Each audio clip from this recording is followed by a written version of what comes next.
Singapore.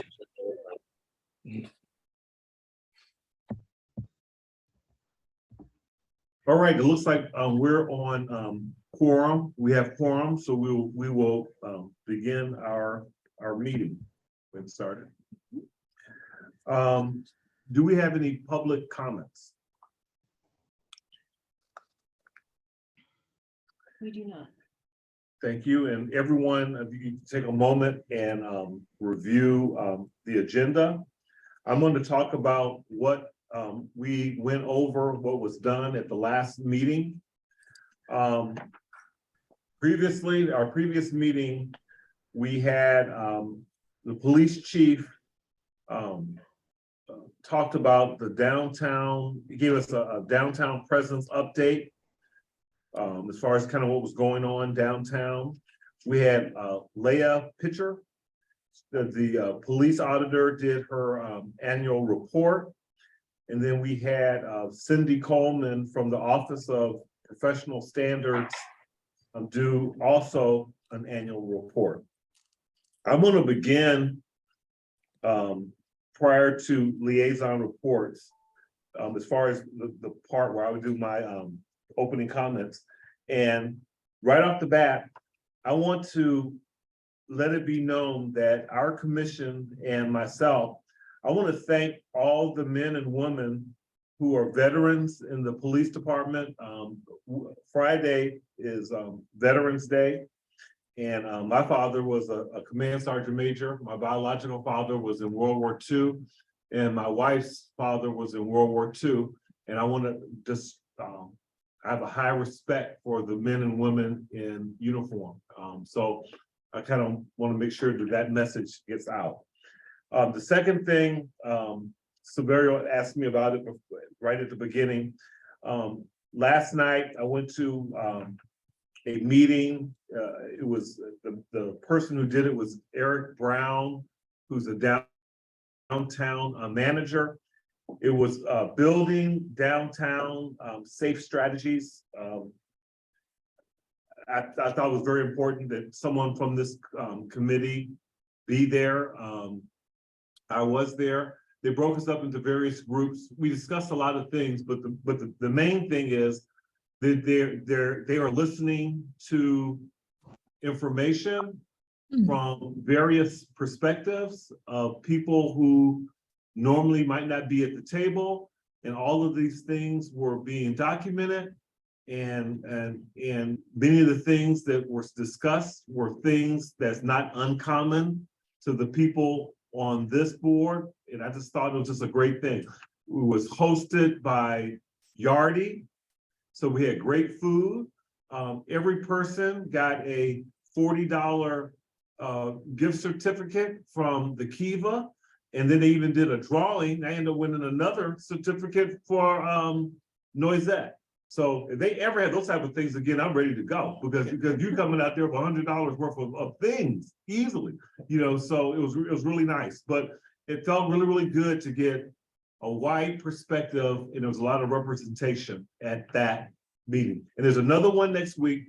I believe this is at the Pavilion on the 15th. I can do some research, get it over to Holly to pass it on, but it might be something that you want to hear and be a part of. I really think it's great, because I believe there's no reason for us to not have a vibrant, safe downtown Eugene that's fun for everyone.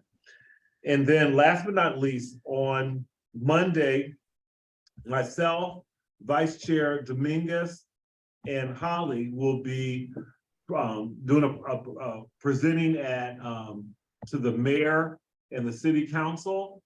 And we will be looking at we will be getting approved our fiscal year 23 work plan, which we've been in the process of working on it, but there was never a motion to get that, what we've been working on, approved. So we're working to get that approved. Hopefully it should not be anything other than share the great work that we have been currently doing. And the council does, you know, we have counselors that are on our committee, obviously, but we want to get that process done. And also, Holly has it where they have it on the docket that we will be looking for a motion for the approval of the two people that we have to complete our group. And that's Dr. Silky Booker and Jensina Hawkins. And so that hopefully that all goes through and we move on. So now I'm going to go on to liaison reports, and I will begin with Councilor Ye. Yeah, thanks, Chair. I'm trying to think if there's anything that needs to be shared. Alan can jump in if he can think of anything. I'm not thinking of anything that's super relevant. I mean, Alan and I are on the steering committee for the ad hoc work, but it is coming back to council a little later, so we'll probably bring you guys an update when that happens. Alan, do you have anything to add? Yeah, I was going to mention the same thing. It won't come back until after the new year. They're working through a lot of the things, but one of the things that we talked about was making sure that when we come back, we're really clear about all the things that actually have already been done and implemented, and then working our way towards the tougher things. But there is quite a long list of stuff that's already been either completely done or partially done from the ad hoc committee recommendations. Thank you. And Leah is working through a lot of the stuff that has to do with the oversight process. Commissioner Lemon. Thank you, Chair. First of all, I wanted to take the opportunity, as you were able to as well, to thank the veterans in this country. I come from a military family, and I wanted to give a special shout out to my two captain parents who are veterans, and my stepfather who served in Vietnam, and everyone else in this country who has served honorably and has allowed us to be able to have committees like this right here. So thank you very much for that. Sadly, there was 7 new cases, all of them, from my understanding, all of them being crimes reported in the last month related to hate and bias. Lieutenant Dalton did a great job covering every single one of these, and I will try to make these succinct. So the first one was a male subject who identifies on the LGBTQ spectrum, was walking downtown and was kind of confronted by 3 to 4 juveniles. And this was a physical confrontation. An arrest came out of it. There's 2 outstanding arrests, and this happened on 9th and Broadway. The second one is another assault. A person was riding a tricycle and was called a slur based on their sexuality, and then ended up being hit by the offender's dog. There's probably a probable suspension of this case due to internal affairs, but that was still reported as a bias crime. The third one happened on 13th and Ferry. There was an individual that identified as trans who was assaulted with severe injuries, and the aggressors were 4 white males, but only one of them EPD is going for the physical damage, because I think it was 4 people who were harassing, but 1 person who decided to fight, and the FBI has come in on this one. The number 4, so this is telephonic harassment. There's 2 former high school friends. An offender sent weird homophobic texts, and they were arrested in Boise very recently on other assault charges in Idaho, and that's why we're taking it very seriously. And I will let you know where that case ends up when I know more. Number 5, this is a case of vandalism around the men's historic house, and it was recently put out in a press release, or they were recently put out in a press release, and they feel because of the press release that they were targeted for this specific crime. The sixth one was reported at 12th Avenue and probably Broadway, but downtown area. This was also an assault. A female was assaulted inside her business. There was already a stalking order in place and a history of anti-LGBTQ plus sentiment in this in this endeavor. And so the harassment has continued and it's escalated to a crime at this point. And then the last one I have to report to the board, it happened on 9th and Pearl. There was a man walking on the sidewalk with luggage. He was punched in the face. By a person on a bike who made racist slurs and exchanged random was trying to fight him for a long time. So was very much provoking him the whole way. And I'm glad that he called the police instead of trying to act on his own. But it's a sad state of affairs that I think last time I had beyond 10 to report to you, and now that I have 7 to report to you. So the Human Rights Commission is very concerned. Thank you for the time. I appreciate it. Thank you. Commissioner Lehman? Oh, Chair, I had a question for Scott. Yes, go ahead. Scott, when does the FBI get involved? Do you know what the parameters are around that? I don't know the exact parameters on that actually. I think they got involved in this case because they already had a crime in Idaho that could be qualified as a hate crime, and then a crime here that could be qualified as a hate crime. So the interstate border thing is why the FBI is here this time. But I do know exactly when the FBI comes in on every hate and bias incident. Yeah, you had your hand up, Daveisha. Do you have a question? Daveisha? Oh, we lost her. I think we just lost her, but she probably had a point of clarification. So once she comes back, I would love to hear it. Yeah. I think we're getting her. A point of clarification. I think isn't it Naivasha? Daveisha? I think. I try.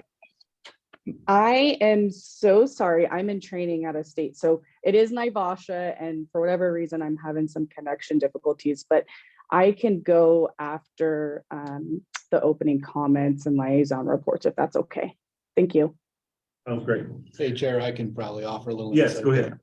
So one of the things the FBI does locally is they continually watch for community impact type events. So they'll look at whether it be use of force by police, will they preemptively come in and do an investigation, or whether it's some type of a crime in the community. They're continually monitoring and looking at civil rights violations. And so in that sense, there sometimes is no rhyme or reason why they'll assist with an investigation. In this case, I think we asked for their assistance because we had out of state communication. So there can be some requests from us for assistance. There can be some preemptive stuff from their side, but there is no set threshold where if A, B, or C happens, then the FBI will come in, unless it's an out of state flight to avoid prosecution, which maybe they commit. Little clarity. Thank you. Commissioner Lyman. Thank you, Chair. The CRB met this week. It was reported at the meeting publicly, so I believe then it's public that the interim auditor was offered a contract as the auditor. I had not seen that reported in the news, but that apparently is being negotiated. That was welcome news from on the CRB from an issue of stability, and now the staff that is also interim can be solidified if that's the case. So that was a positive development. CRB also received a training, as it so happens, on delivery systems for chemical agents and impact weapons, and then evaluated a case using a non-lethal pepper ball rounds. And so very on point to a discussion that we'll be having later, interesting thing about it was it had nothing to do with crowd control or riots or anything like that. It was apprehending a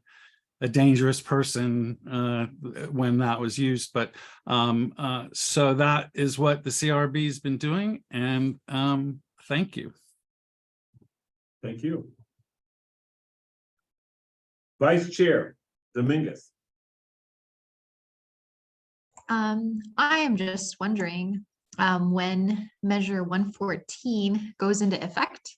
Just kind of curious about that. It says requires a permit from law enforcement for people to purchase firearms. And I'm kind of wondering, like, so do you already have that set up, or is that going to be set up later? How does that work? Anyway, thanks. I'll let the Deputy Chief. Well, we're apolitical, so I'm not going to weigh in on a political statement of any kind. So I'll try to tap dance around that. But there is no processes or procedures that have been worked out, discussed with, and quite candidly, near impossible for this police agency to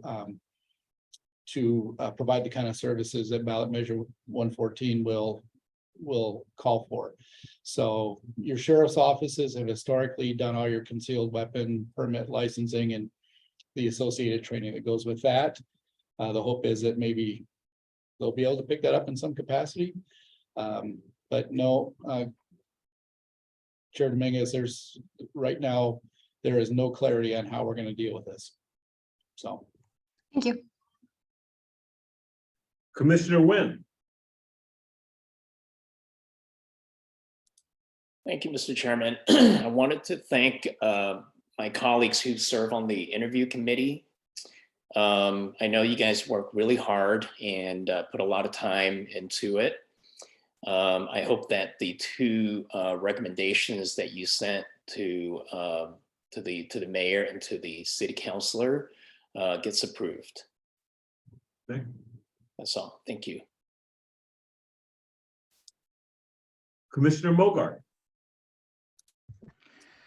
I want to say congratulations to Councilors Ye and Zelenka. I noticed that Alan is no longer on my ballot. So I think that was part of that little bit of gerrymandering.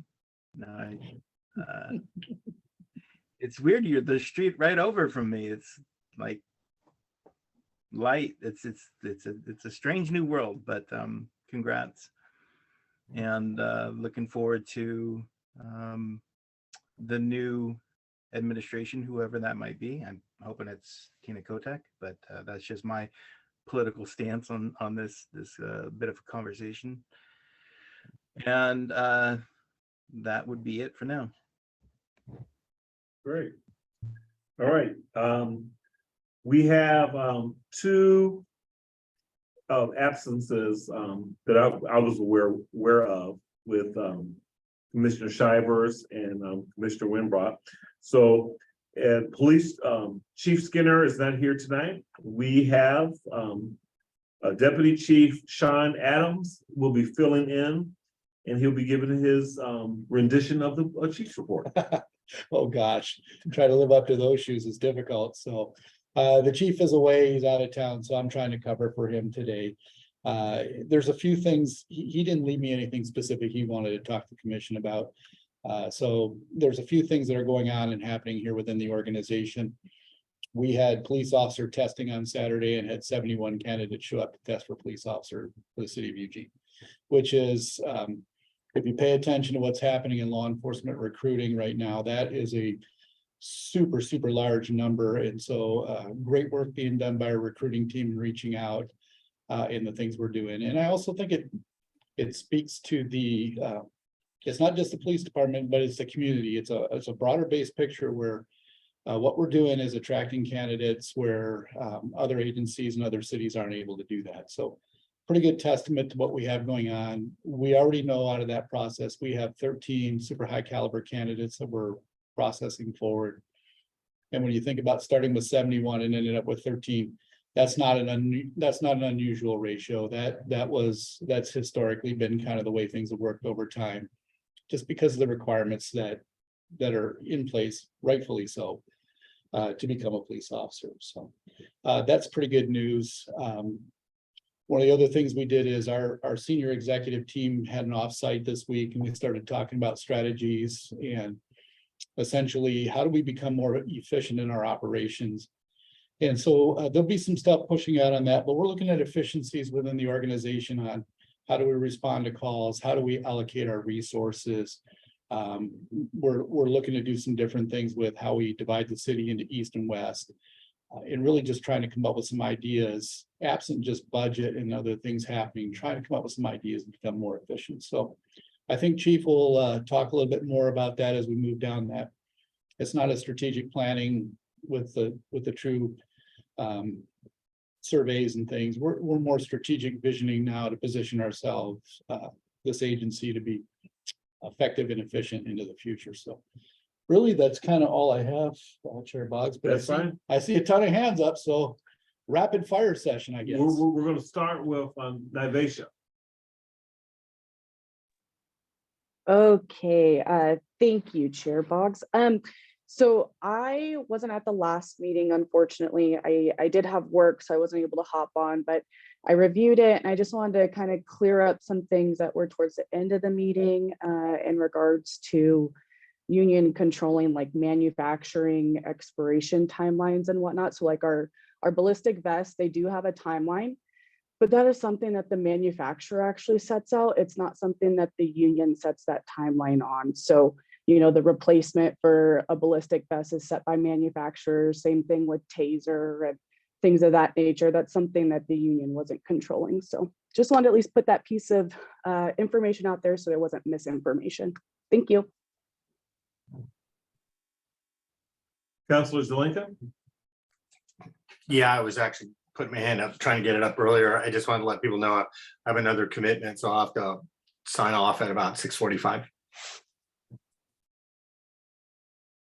Councilor Wynn? V? Yeah, thank you. So Acting Deputy Chief, when you mentioned about the 13 candidates, are they all new, new recruits, or some of them, are they some lateral hires in that, or? Yeah, great question. I don't know the exact breakout of this group. My understanding is these are all 13 entry level, so they would be new into law enforcement. But we're open constantly for lateral hires. So we may have a one-off here or there where we'll have a lateral candidate come in the door, and that would be somebody identified having more than 3 years police experience. That we would fast track into our process if things look right. So we're essentially open all the time for lateral candidates. Okay, thank you. Commissioner Lemon? Thank you, Chair. So first of all, just on the union issue, my worry was not so much that the union is controlling these manufacturers. It was more that the union has the power to be able to negotiate this kind of stuff. I'm sorry, my cell phone's going off. Very much apologize. So yeah, I guess my closing statement on the union control was if the union is able to negotiate settlements and cost the city money there, I would really like and appreciate if the union could use their force and their power to go against these manufacturers and save the city some money as well. So that was just a point of clarification. And then I would really, if you can elaborate a little bit on why we're trying to split East and West Eugene, that would really help me a lot. Sure. So what's happening right now is we've looked at our resource allocation. In other words, we have 77 patrol officers to spread across 6 shifts. And what we're seeing is that number is still low. We're getting there, but it's still low for what we need. And what we'll find is we may have some kind of a call way out in West Eugene, and we'll be sending officers that are assigned all the way over in East Eugene out west to handle that call. And so we have travel time back and forth because we're not adhering to a east or west kind of designation. So the thought process here is that if we were to divide into east and west, we could get into some semblance or back into some semblance of a community policing model where we have officers assigned to the same areas. But the bigger piece to that is now we don't have officers running from one side of the city to the other. It may be that we have a call way out in West Eugene, that it's smarter for us to hold for a very short period of time, waiting for some officers that are closer to that to clear and then respond to that call. So it's an efficiency piece, kind of like what I was talking about a few minutes ago, where we're really trying to work on our efficiencies and try to think a little bit more outside the box than what we've historically done within this agency. So it's right now, it's going to be a trial for the next year, and then we'll reevaluate at the end of next year. But our belief is that it will help us in time savings for driving. Great. Thank you so much. Appreciate it. Commissioner Mogart. Thank you, Chair. Deputy Chief, can you tell us a little more about where the investigation is with the well hall incident? With the shooting that took? Yes, I can to some degree. I hope commissioners understand that there's some confidentiality that we don't want to disclose on this. Since that shooting, since that event, Detective McIntyre has been assigned to this full time. And that's all Detective McIntyre is doing right now, is working on the Wow Hall incident. So that investigation is progressing. But what we find is, which is fairly common in a lot of these cases, there's some highly technical aspects to this case forensically that we need to work through, which takes some partner agencies, which slows us down a little bit. And then the other piece is this is spun off into some other areas that we have to investigate and confirm or refute. So Commissioner, really to answer this is, we're working on it. We are progressing. We're constantly progressing in this case. And we have a detective assigned to it full time. That's all that detective is doing. So as much as I believe we can do, we are doing it then some. Okay, I want to give Commissioner Shivers an opportunity to do his opening statement. Yeah, so my opening statement is it's great to be here. Sorry I'm late. Work thing for de-escalation, which is great. My question was about the east and west lane split and what role the U of O precinct plays in that. Is it in the way of stuff, or like, are we moving around it? Yeah, another great question. So we are trying to reestablish ourselves in the West U. There is there's a building, I guess we'll call it a substation. I believe that's what we refer to it as, that we've occupied previously. So we're trying to collaborate with the U of O to occupy that space once again, and more so probably with a community services officer than a police officer out there all the time. But that is not a detractor, positive or negative or otherwise. That's something that's separate from the east-west division. But we are trying to get back there. We see value there. The U of O wants to partner with us there. I think it's going to happen. It's a matter of getting some of our CSO positions filled at this point. Commissioner Mogart. I just never raised my hand. My apologies. Oh, no problem. We have a little more time before our next speaker. One of the things that I wanted to have is Commissioner Lemon, could you tell me, could you go by where we were at last year to this year on some of these things that you're talking about? Are we worse this year than we were last year? When it comes to hate and bias crimes? Yes. I will have to get back to you on that because I was not the liaison for you for last year. So what type of patterns are you seeing though? I mean, are you seeing it getting worse? That's the board's impression.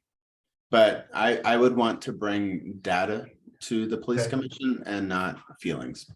Right. Okay. So if you could do that at our next meeting, that would be greatly appreciated. I will absolutely do so. Commissioner Nguyen. Thank you, Mr. Chairman. Deputy Chief, you mentioned about the collaboration with the split and that there's going to be collaboration with U of O. does this have any impact on their campus safety staffing, or are they going to maintain the same level of staffing they have with their campus police? So that one's really hard for me to speak to. I will tell you some of the discussions I've had with Chief Wade in particular is that the University of Oregon Police Department has a desire to expand slightly out of their current operational area. And this makes a little bit of sense because we have off-campus students that are housed just off campus. And they're within the city with our response mechanisms. So if there was some way that the University of Oregon could expand a little bit and take some of those student housing or student houses, then I think that benefits all of us. But again, this is just conversations I've had with Chief Wade, and I understand his desire. But I also understand that the UOPD is also, like any other law enforcement agency, having difficulty right now attracting candidates. So there's operational goals for both of us that we would like to attain. I'm not sure that we're going to get there right now. Okay, thank you. I asked that because I'm worried because of sometimes, when you talk about collaboration, what it could also mean is they're trying to save money. I'm not saying that's what they're doing, cutting corners here and there.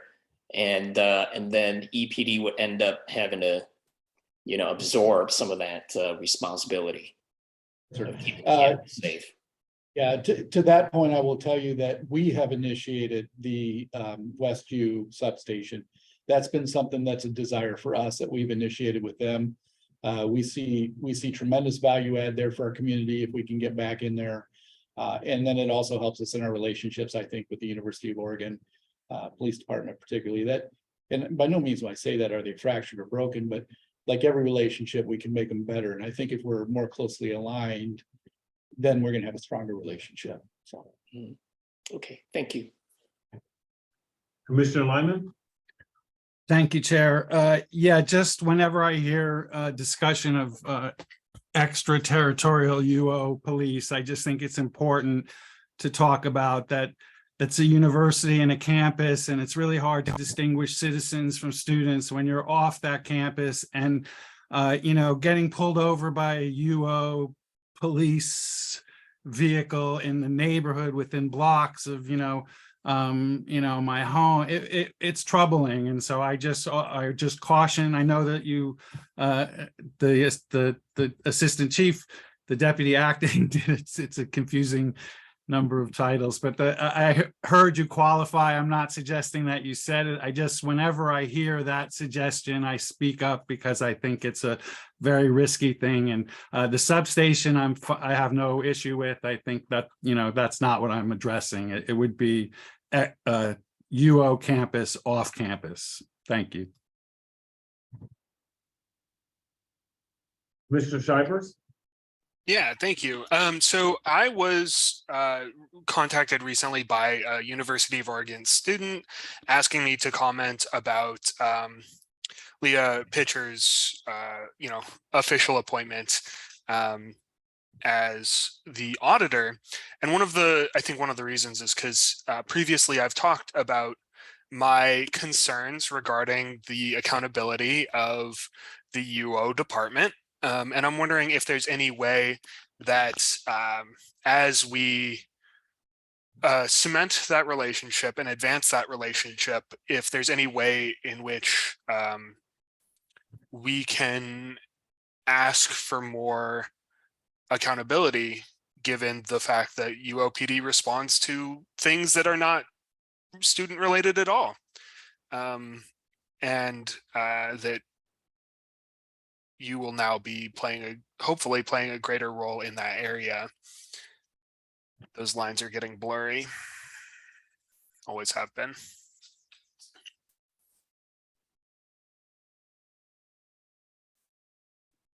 And is that for the chief? Yeah, sorry, Chief. I don't think Leah can quite answer, given her role yet. But yeah, like, is there ways that EPD as a department can, I don't want to say pressure, but highlight the benefits that EPD gets out of having such a close relationship with a robust accountability system. Yeah, Commissioner, there's always ways that we can talk about our shared desires, and certainly we benefit here within the city of immense oversight and transparency, which really is a very good thing. But we have to be cautious when we start to try to push our values or our systems onto other agencies. So is there, are we having ongoing discussions with agencies around this? Certainly we are. Do we have a shared desire amongst all our agencies to improve our professionalism? Of course we do. But it's really a very, very fine line where when we're the big kid on the block and we start, pushing the little kids around, so to speak, we have to be very cautious with that. So I'm going to be non-committal there, and I hope you understand why we can't push that onto other people, but we can have conversations, and we do. Yeah. Commissioner Mogart? Thank you, Chair. Deputy Chief, is this a conversation that's been taking place more recently, or is it something that we've had a discussion about for some time? Because this is the first that I've heard of this situation. Yeah. So So I have a lot of concerns. Yeah, so being new into this position, into the acting deputy chief position, as I expand outward and I talk to executives from other agencies, and as I mentioned, this is a conversation that Chief Wade and I were having. That's simply it. And he was expressing a desire. There's no actionable items here right now and nothing going on in it. It was just a simple conversation. However, I do think in the discussion there's probably some validity to at least looking at this from our operational efficiencies, and knowing for us, it would help us operationally if we gave up a little territory over there, because we can redeploy assets somewhere else. So there is some. Yeah, I ask because I'm in the sort of university neighborhood myself, and so I see them every once in a while, and my concern is, how much experience does this person have? They weren't vetted by the same process that the chief puts through for our officers, which I feel a lot of security in, but that's not the same system that's going on with the University of Oregon. And they're also allowed to carry guns. And so, there's a lot of concerns that I have about the vetting process. Not just that, but it's a lot of different things that are possible that could happen with that. Yeah, it would take a lot of probably work off of your guys' hands, not having to respond to the parties and not having to respond to some other things. But my concerns would greatly outweigh that benefit. Yeah. And, maybe that's a misstep on my part to even mention the conversation with the chief, because so many things would have to happen before that would ever occur. And there would be community input and oversight on that. It would not be something we as police agencies could do. So please understand. Yeah, please. Yeah, so. Great. Okay, that concludes our opening statements. Next on our agenda is the 2021 Hate and Bias Report. And today we have the privilege to have a gentleman that I know. He's a sharp young man. He represents the Black community very, very well. And his name is Dre Charles. He is the Human Rights and Equity Analyst with the Office of Equity and Community Engagement. And formerly, he was owner and CEO at Charles Security and Investigation Solutions. So I'm going to give the floor to Charles, and thank you so much for your time. Thank you, Chair. Commissioner Lenz. So I wanted to start with a quick brief on what my role is, so just some clarity there. So my role can be broken down into two primary responsibilities. I'm the primary staff support for the Human Rights Commission and its work groups, and I'm also the primary staff for the city's Rights Assistance Program, which is centered around receiving reports of hate and bias within our community, coordinating some of the internal, external partners on response to the activity, as well as providing assistance and referral services to victims who are harmed by this injustice. And so with that, I'm gonna hit that share screen button. There we go.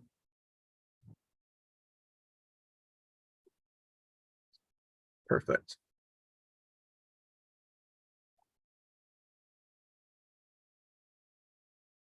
And so I wanted to open with a brief introduction into what a hate crime actually is.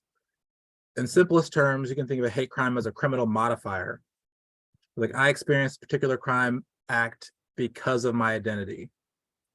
It's often conflated with, I experienced this particular crime and act, and this is my identity. It really needs to be because federally, individuals are protected based on 10 categories. You see that list there. We've got race, color, religion or creed, national origin or ancestry, sex, which includes gender and gender identity, as well as sexual orientation and pregnancy status. We've got age, physical or mental disability status, veteran status, genetic information, and citizenship. In addition to that, the state of Oregon adds marital status, while Eugene adds familial or partnership status, source of income, and housing status as it relates to homelessness. This last one is specific to the Eugene City Code in regard to bias crimes from the second degree.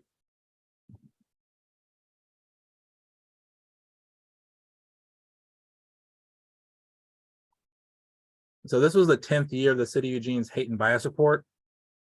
The 2012 numbers weren't included in this chart to save some space, but outside of the spike we saw in 2017, the numbers for total number of bias crimes were fairly consistent during this 10-year series until 2021, where we noted a sharp decrease.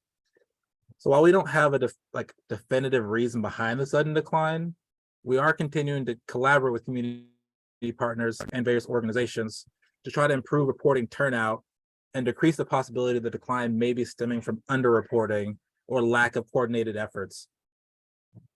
And this is important in terms of clarification.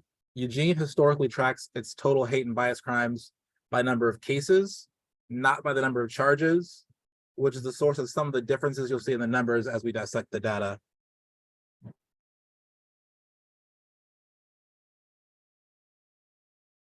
And so for 2021, the bulk of the hate crimes we noted were criminal assaults, closely followed by criminal vandalism.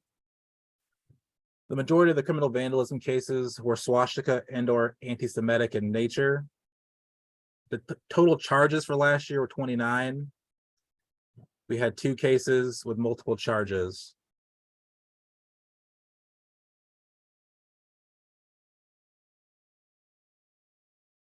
And so once we start to further break down that data by target's protected class, we see that race continues to be the #1 category for who's going to be targeted by a hate crime. This is consistent with historical data, national data. It's just about anywhere and any time. The #1 driving factor behind hate crimes is a person's race.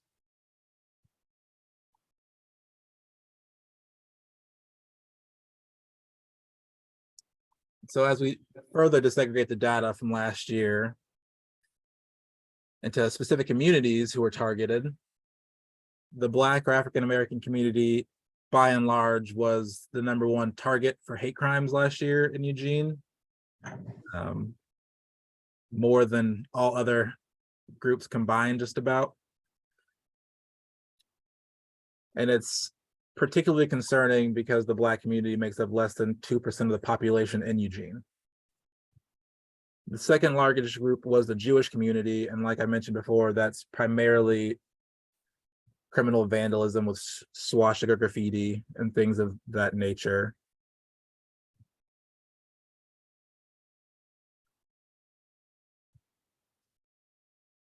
when we look at specifically the physical violence crimes last year, the 9 assaults, once again, the bulk of that criminal activity was targeting the Black community. And then we've got 1 in various other categories. Yeah, this is always something that's a little tough to chew on personally, but let's see. Next up, we actually have a map of the distribution of bias crimes last year. The majority of them are centered around city center and downtown Eugene. I do want to note that the various businesses and landmarks left in this map are there solely to assist with general orientation of location and not an indication that these events happened at these specific locations. Yeah, the bulk of everything happens right in that city center there.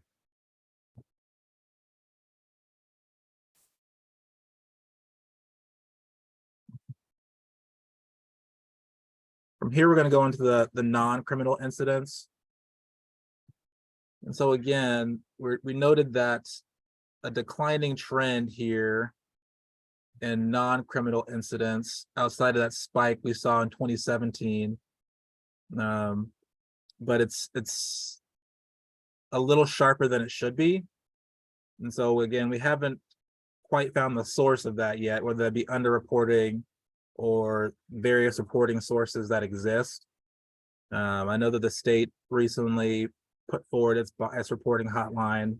And so we assume that may be a factor in some of the underreporting and or lower numbers we're seeing.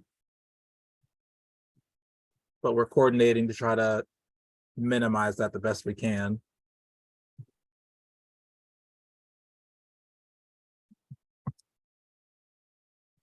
So when we further disaggregate the data for the non-criminal reports, we once again see that race is the primary driving factor for bias activity. When we do non-criminal reports by all categories, because some categories have multiple, we have ethnicity and race leading. I actually see that multiple hands are up. And I apologize, I can't see your hands in presentation view, so feel free to just jump right in. I was just going to wait until after you were done. Got it.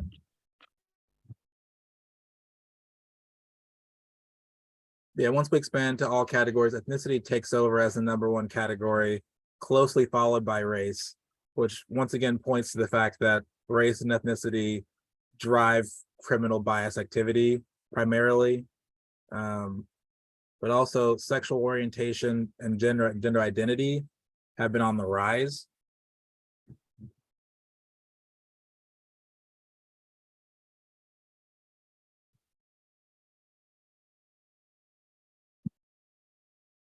And so when we get into the targeted groups or non-criminal reports, it's actually pretty evenly split.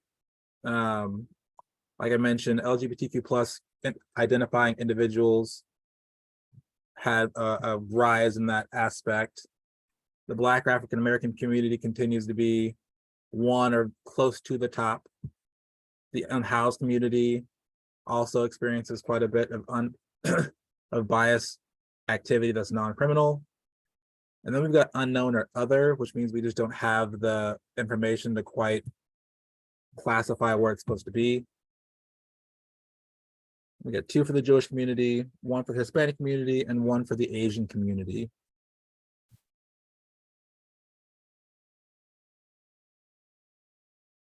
And so here's the distribution of non-criminal incidents last year. Once again, it's pretty concentrated downtown or towards city center. And this distribution has been fairly consistent over the 10-year series of both criminal and non-criminal incidents.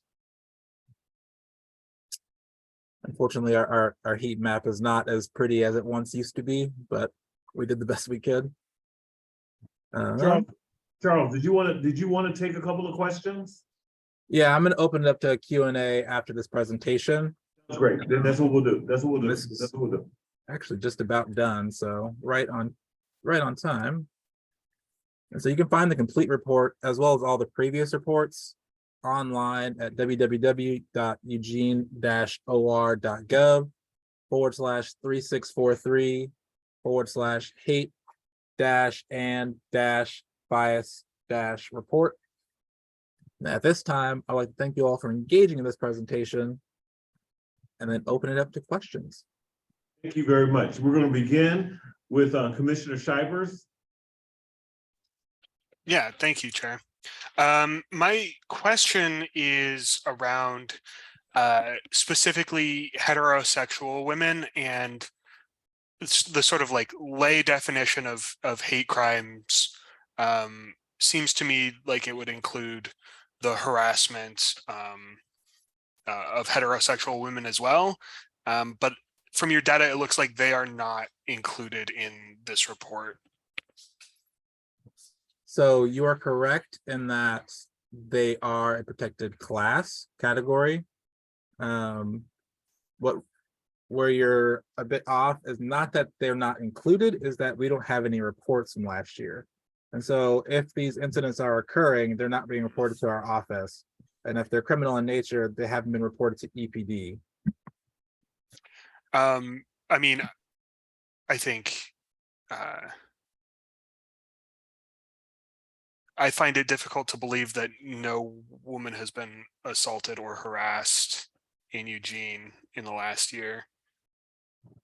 So that's very concerning to me. That goes into the second question, which is you mentioned there was a confounding variable with the state's process. Is that because they would be reporting it to the state process and not to you? Or like, why is that? Why would that cause confusion? Yeah, so the state started their hotline. I want to say it's been 3 or 4 years now. But they've been doing a coordinated effort to increase reporting, just like we have been.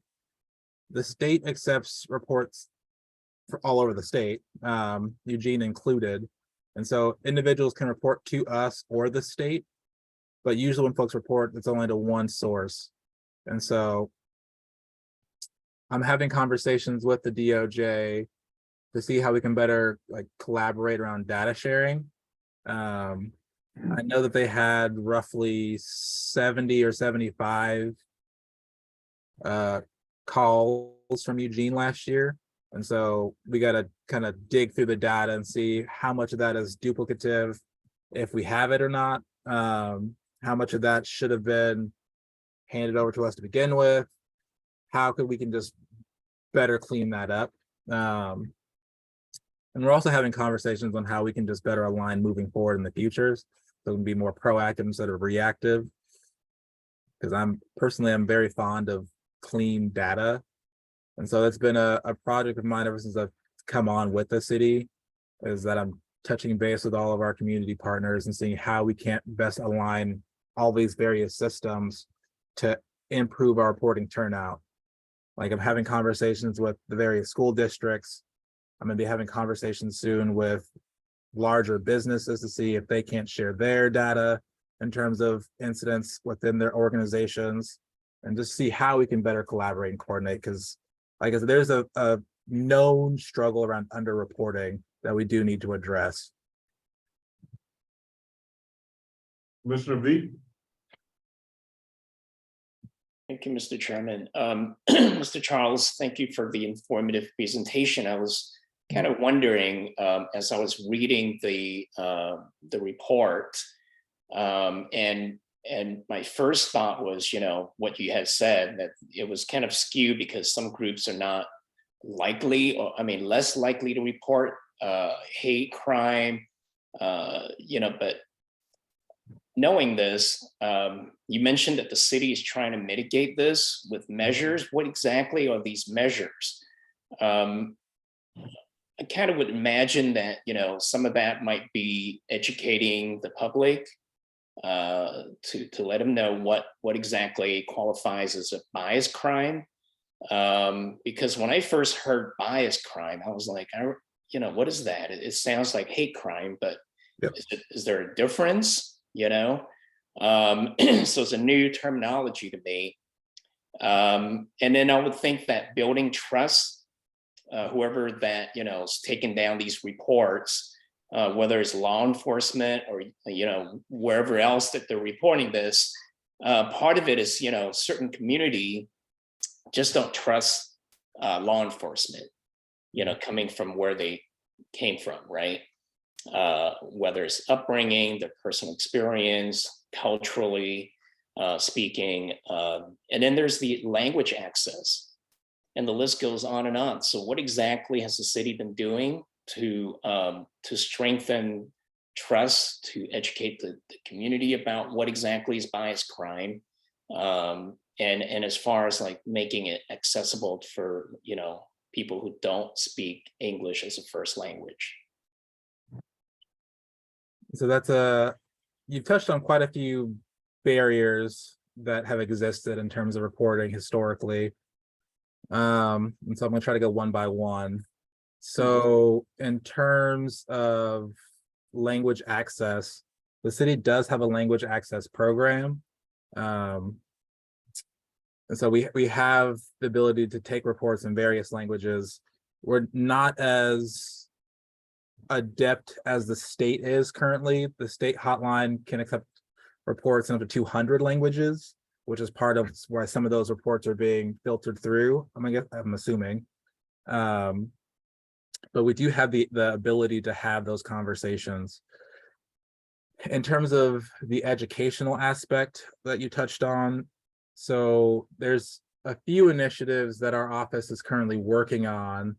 They're sitting a bit in limbo as we work through the details with the state, but they are planning on doing like educational videos for both the general public and schools on how to report and some of those differences. We're also, like I said, I'm getting out into the community personally and having these conversations with various organizations to see how we can better coordinate ourselves so we can get these reports in, because these things are happening. But there's always been this, how to phrase this challenge around sharing that information when it's not required to be shared. Essentially, it can be viewed as, why would I share this? It doesn't benefit our organization. It just looks bad on us, sort of a thing. And so I'm trying to break down that like kind of silly thought process that exists, because what folks need to be more mindful of, and again, this is my personal opinion on this, is that this is a united community. And so all these organizations and or schools and or businesses, et cetera, all call Eugene home. And so when whether this happens in their business or in a school, et cetera, if the broader community doesn't know what's happening, we can't support them in that trying time. Bias activity is traumatic. It really, really is. And if folks aren't able to have that information shared when they're ready to share it and get the resources and supports they need to kind of process that, then we're doing them a disservice. Yeah, I really appreciate you saying all that. And but my thing is that I think the educational component needs to come first. Yep. Before you get, people reporting, because again, it boils down to not knowing how to report it and what qualifies as something that they can even report. Just to give you an example, when about a year or two ago, when the pandemic first started, the community engagement team from EPD, headed by Captain Mizo, were able to present to a group of Chinese and other Asians. Primarily, these folks are from University of Oregon, and one of the mother said that her son graduated from U of O, was going to stay and in this country and work, but when he got on the bus, somebody went up and started touching his hair, pulling his hair, and his, you know, his English is not all that great. That's what she said. And so out of fear and frustration, he just left. He left this country. So yeah, there are folks like that you probably never hear from, unless there's an opportunity that is in place for them to come and actually voice it. You know, so I really recommend that, you know, that you put together like forums, you know, get in touch with, you know, when you showed the stats earlier and there's only one Asian who reported, I find that really odd. And I think that's because a lot of folks, you know, from the Asian community are not reporting it, you know. So yeah, get in touch with the University of Oregon. There are, you know, the Asian Student Union would be a good place to start. The Cultural Center would be a good place to start. I would also reach out to the Oregon Chinese Coalition. They have a huge network of organizations they work with that are Asian organizations. And I would say, you know, invite them to come, and then you can take down the report and have maybe, you know, an officer there or something. I don't know how you would plan on doing this, but yeah, otherwise you're not going to capture a complete picture or even a more accurate picture. And the stat is just going to show like, you know, oh, Eugene only has one, you know, hate crime against, you know, Asian, and that's not really the case. Yeah, so I really appreciate you doing this work, and thank you for hearing me out. And Commissioner Nguyen, I also want to add that, you know, Charles had, those are great ideas and he could do that. Now, it's easier when Charles is, like he has done, when I did a Black professional meeting at the downtown, get over 100 people, and I have him tell the Black community that. Maybe there's a barrier with him getting into that Asian community where maybe you assisting him, you two maybe going to lunch or you two talking and figuring out how he can get in with some of those groups. Because if he can't get in, if he doesn't have access, he might need someone that's more welcoming to that community. That's the only thing that I can think of right off the bat. Yeah, I'll be happy to work with him. Yeah, I can't speak for him, but I'll be happy to work with you, Charles. Absolutely. Yeah, Commissioner Charles, sorry. Thank you, Chair, and good to see you, Dre. You too. Congratulations and welcome. So first of all, I want to piggyback on Commissioner Nguyen's point about underreporting. That is something that the Human Rights Commission is very focused on, as well as the city of Eugene. We know that there are barriers based upon language. There are barriers based upon trust in police, and there are other significant barriers as well that I don't need to give you all a list. I can just tell you from my personal anecdotal life story that I know of 3 bias incidents that might have risen to crimes from the disabled community, and because they did not trust the system, they were not willing to report and go further with it. So the Human Rights Commission is very on it, and Dre is very capable. I'm so happy to have him here. So we will be very well served by having him here. And I also wanted, Dre, maybe you and me can talk about this later, but the difference between the state and the city, or yeah, the state and the city reporting. I guess I didn't realize that. So maybe you and me can connect later on that. And when it comes to the eliminating barriers to reporting, I just wanted to let you all know that we have conducted surveys, we've conducted listening sessions, and we've engaged in trust building exercises across communities. It's still not doing the job. We need people on the inside who are trusted by their communities to encourage people to report this stuff. And I really appreciate that Dre stood up into this role. It's a very hard role, and we all understand the barriers to reporting. We're trying to figure it out. So every time I give my liaison report, I kind of put in a multiplier of like 0.6 to 0.7 on that due to my experience with barriers in reporting. So thank you very much. And I will let y'all talk. Thanks. Just to finish Commissioner- answering Counselor Go ahead. Commissioner V.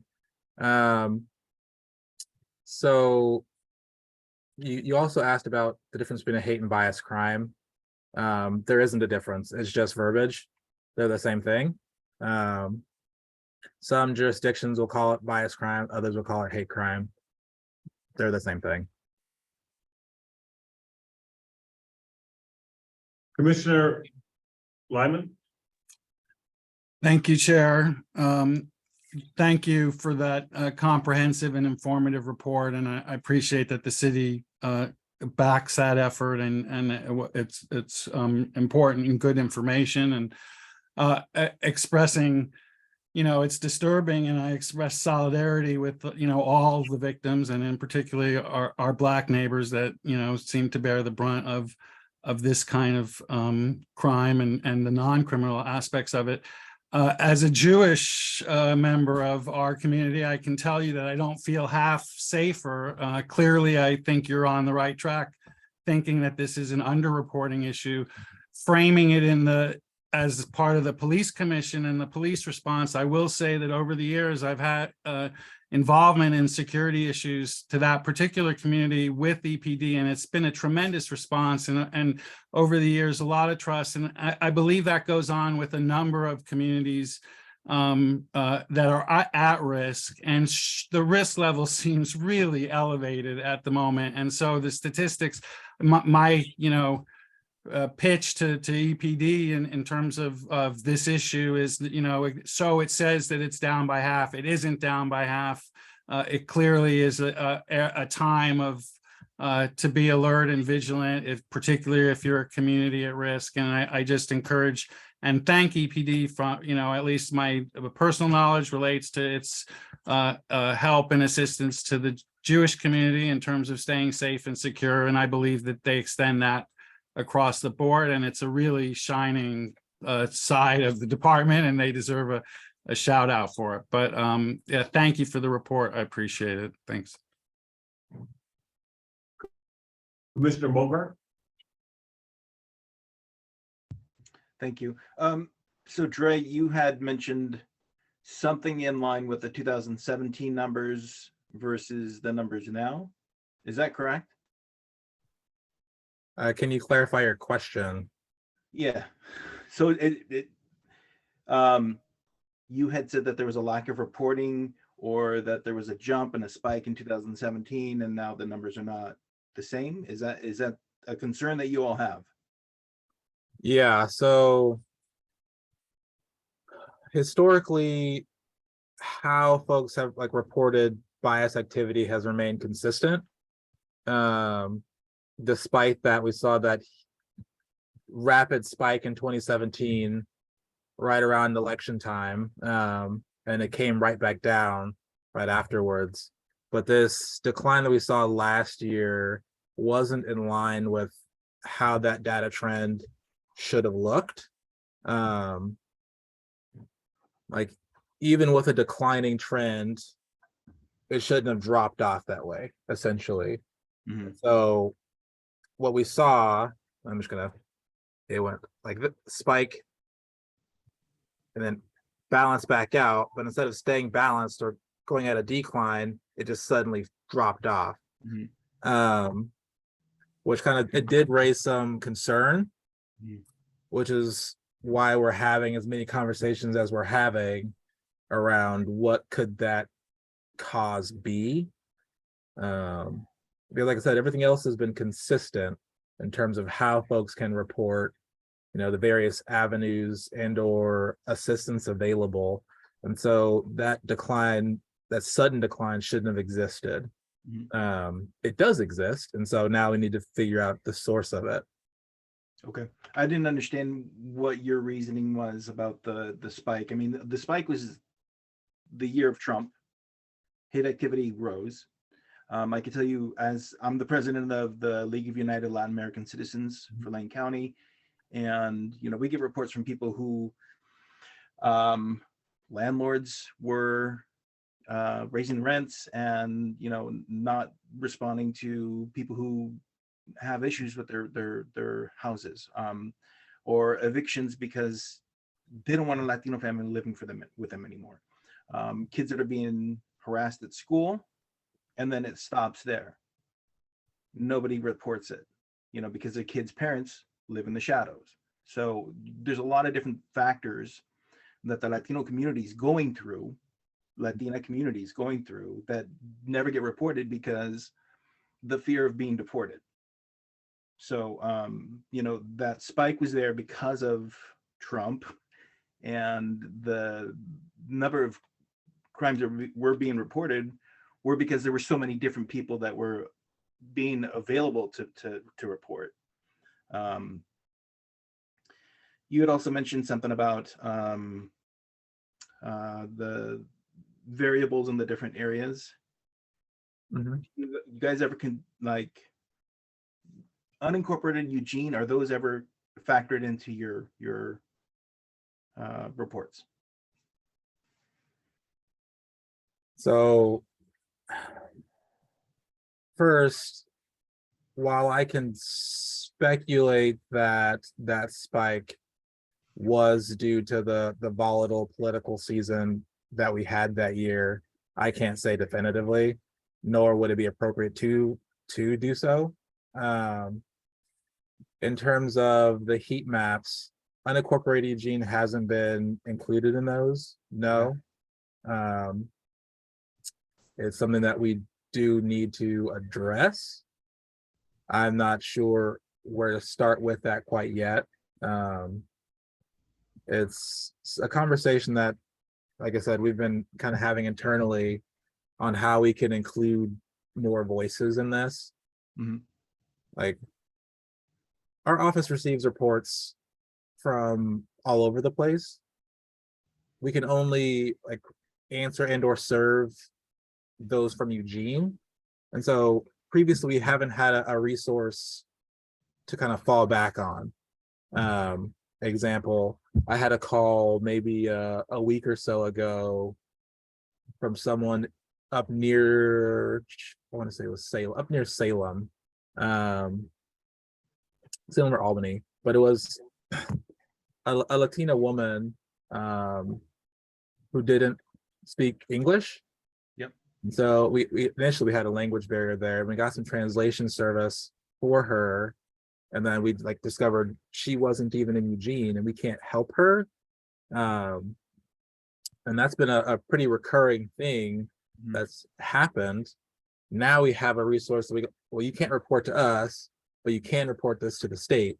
Same for Springfield. And so there have been challenges. There's no getting around that.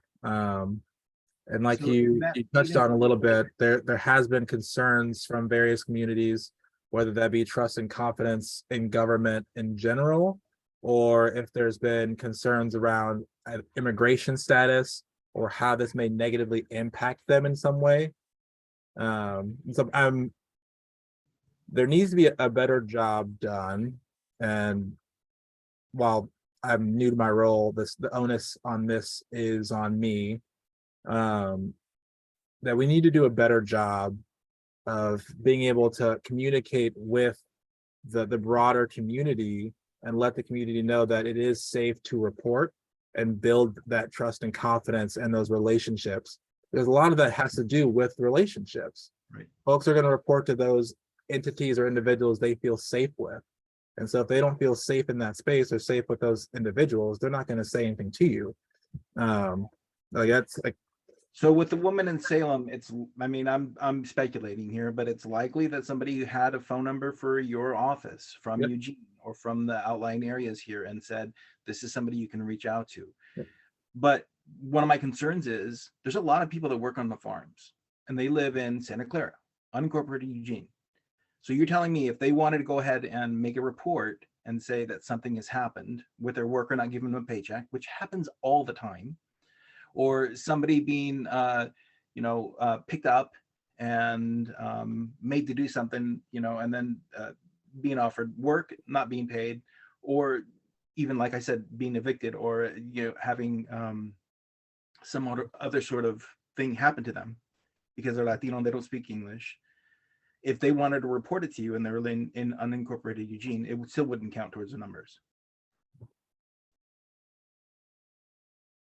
Currently, no. The short answer. However, that may change in the near future. It's something, like I said, I'm having those conversations to see how we can't shift that, because it's not, one, it doesn't feel good. But two, it's a disservice to the community. Realistically, even if unincorporated, it's still unincorporated, that's still Eugene. Yeah. And so if we were to get those reports as it stands right now, I would refer them to the state, because the state can take those reports and then refer them back to us for support. But also the state has more readily available resources for situations like that.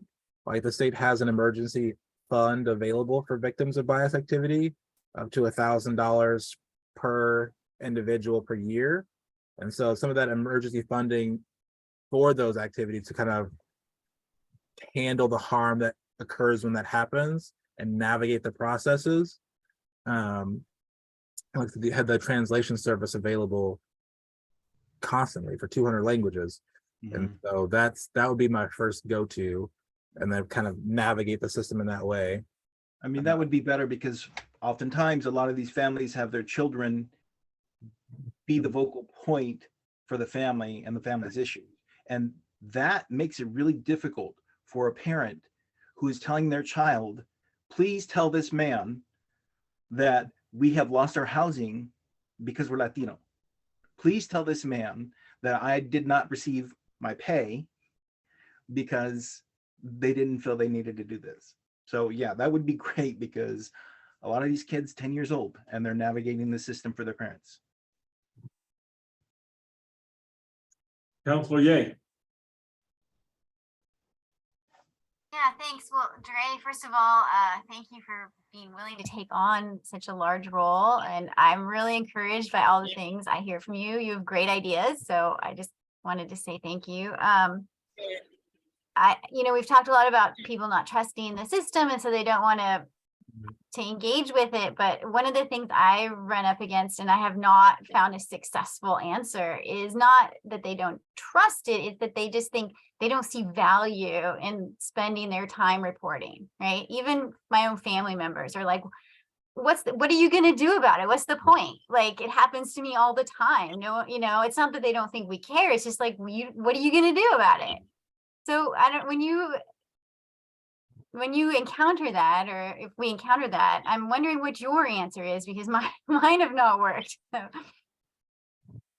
Yeah, that is unfortunately a pretty common response.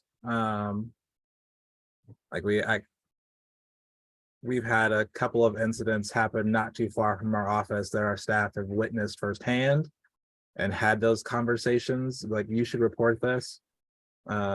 And the individual in question said that this is my daily existence in Eugene. There's no point in doing this.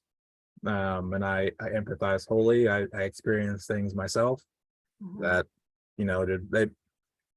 they just chip away at the core of who people are.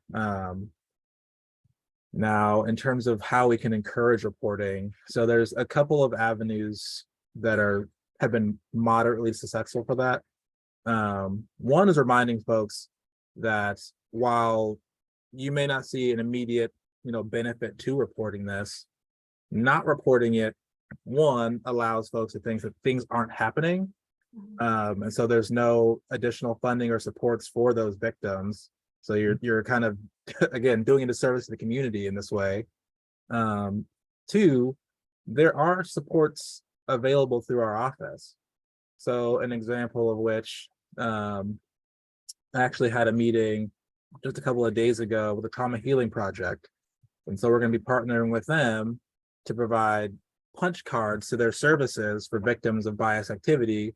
So they can either do drop-in, sessions and have those conversations and air that out, or they can get, go and get a massage, go get acupuncture, go do some healing. It's like there are supports available, but a lot of the time folks aren't aware of those supports. And if they are aware of them, they have had struggles with navigating a pretty complex system and what exists in like Eugene bureaucracy. Now, with youth in particular, the struggle that I witnessed with that has been around, the lack of documentation. Kids have a tendency to not keep record of what's going on. And so that's been an ongoing conversation that I've had with victims in general, is like, like document everything, like get it in writing and then get it in writing again. Especially when you're dealing with government entities. And so accountability often comes in the form of having it in writing. And so like if you aren't seeing the support or service that you need, and you have that document, like this is what happened, this is what was promised to me, or the support that should be offered, and I haven't received that service, what's going on? It provides an avenue for folks to follow up and hold people accountable. And that accountability aspect is huge in building that trust and confidence. It's like, okay, I know, like I can enter this space and this will be the outcome. Right now, a lot of folks are like, I will enter this space and I have no idea what's going to happen. Is there any benefit to putting myself at risk and being vulnerable? So like I said, I need to do a better job, and our office as a whole, in broadcasting the supports that exist and letting folks know that it is safe to come into the space and report these things, and you have these avenues to heal from the trauma that you experienced.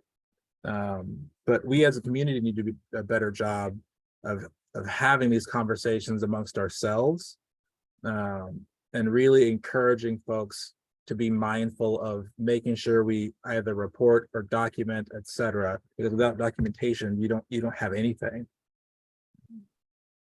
All right. Well, thank you so much. Commissioner Nguyen? Thank you, Mr. Chairman. Councilor Ye, you took the words right out of my mouth. I actually was thinking in line of what you just said earlier.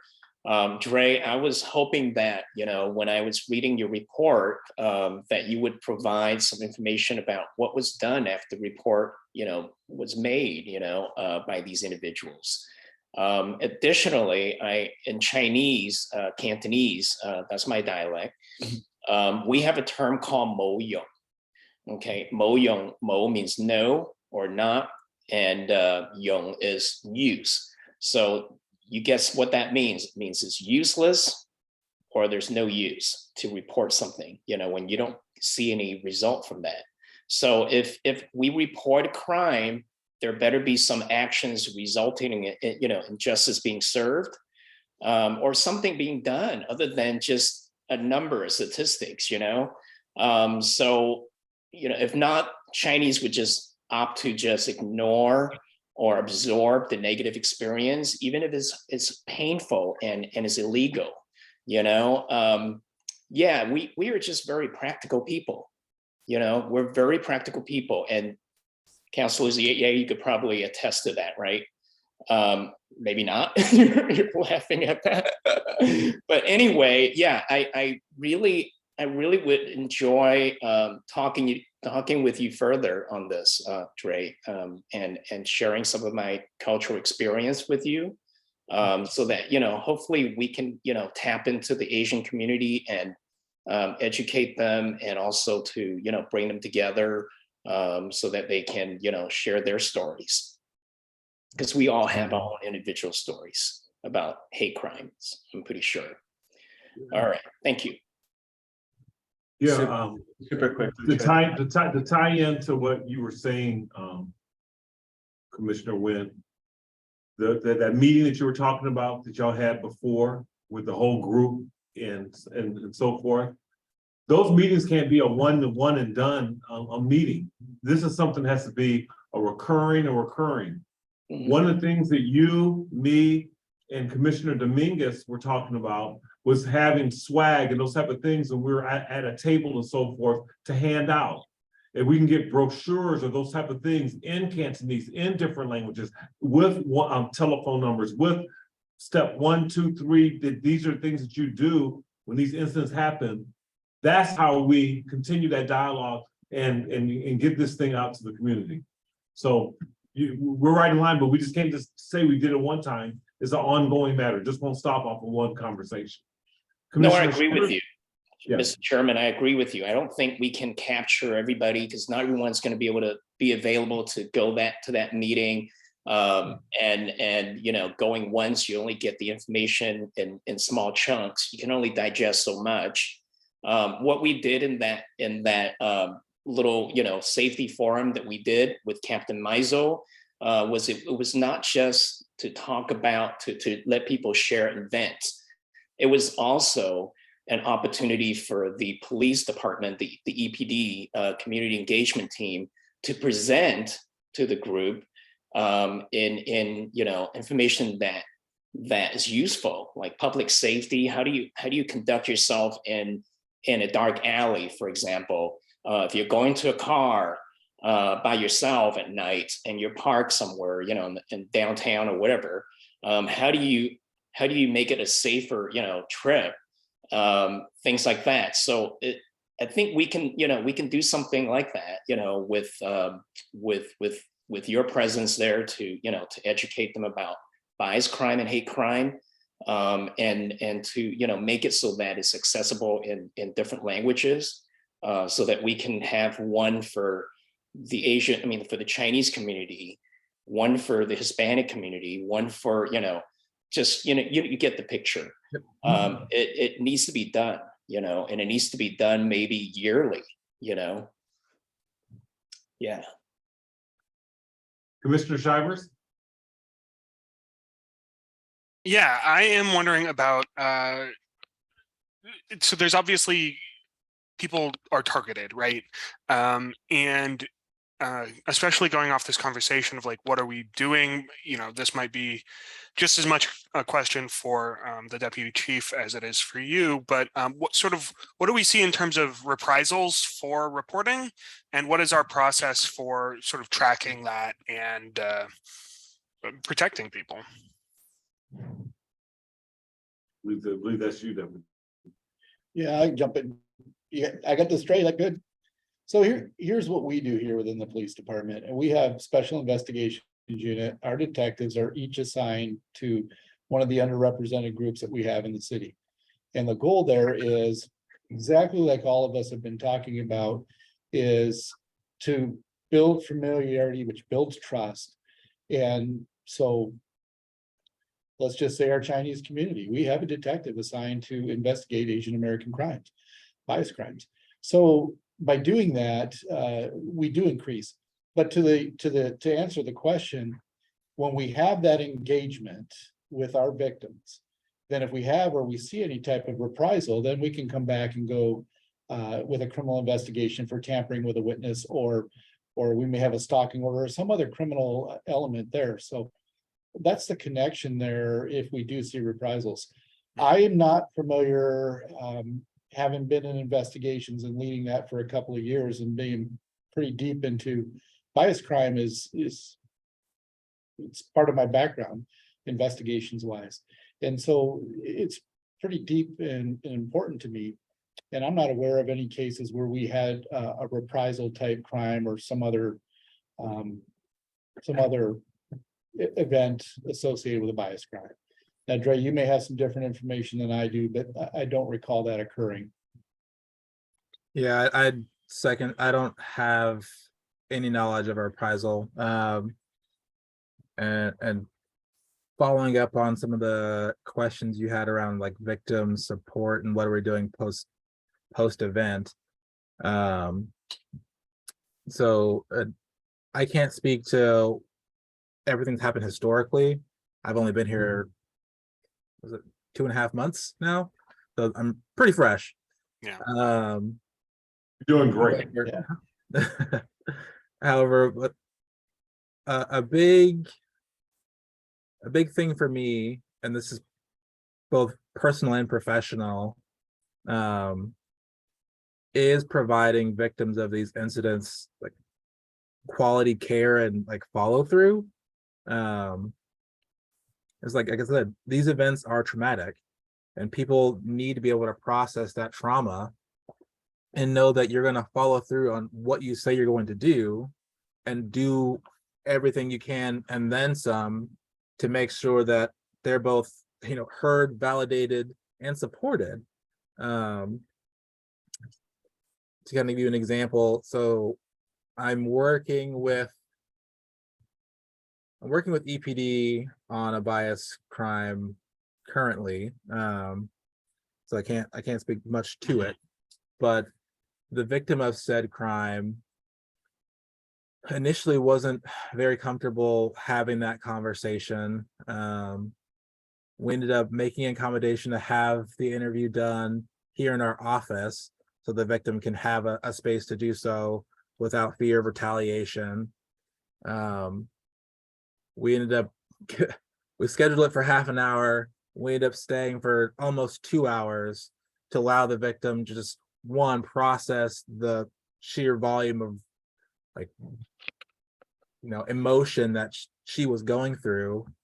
And then two, we were very specific in asking the victim what the victim needed to feel like this was resolved for her. Like, what do you need to feel safe and to feel valued in this space? Like, what do you need to have a resolution that you're happy with?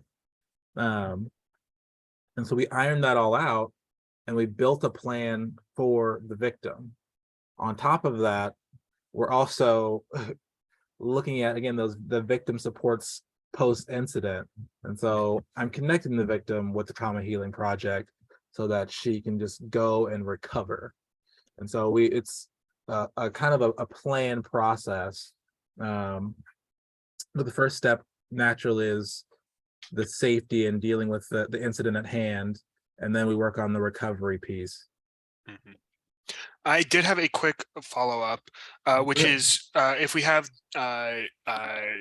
the specific detectives assigned to specific communities, what sort of incentives do we have for language advanced career training?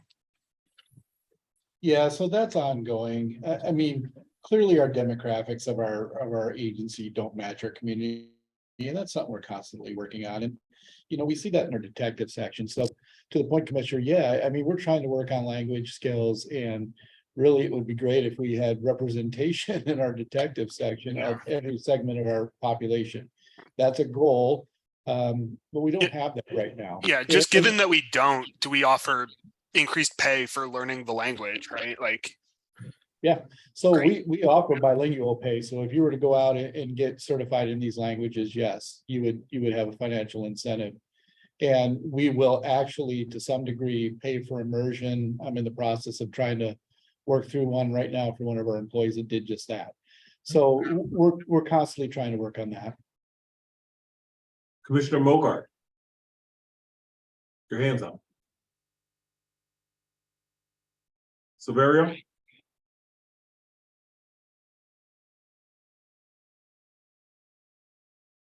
Okay, so if he doesn't have any questions, I would like to thank you, Dre, for a great, excellent presentation. You answered the questions as well as anyone could answer questions, and we gave you a lot of great questions, and I liked the commissioner's questions that they had. So, but again, this is not something that we would stop. We'd be discussing that. This is an ongoing process.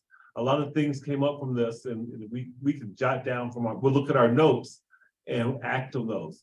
Scott, Commissioner Lemons, would you like to speak? Thank you, Chair. Yeah, real quickly, I know how busy Dre is taking over his new job and new department. So I'd be very happy to act as the intermediary if need be. So feel free to reach out to me or to Dre, but I would like to take a little bit off of his plate. Thank you. All right, next on our agenda, we have Review policy 805, chemical agents, review policy 807, impact agents. And I would like to, and we have Sergeant Matt Lowen from the Eugene Police Department here. I want to say that tonight we don't have Sergeant Smith. She's not present. So although I'm going to give you the gist of what these things are, and we're welcome to ask any questions. We want to hold off any type of motions and so forth until December meeting when Sergeant Smith comes back, and we'll come back to the table with these two things. So I just want to kind of throw it out there, and we see we're not going to be changing anything tonight. We're going to be learning and asking questions on both of those things. So the agenda item is to conduct a review of the chemical agents policy 805. Background. Policy POM 808 is being separated out to address impact weapons and chemical agents as standalone policies.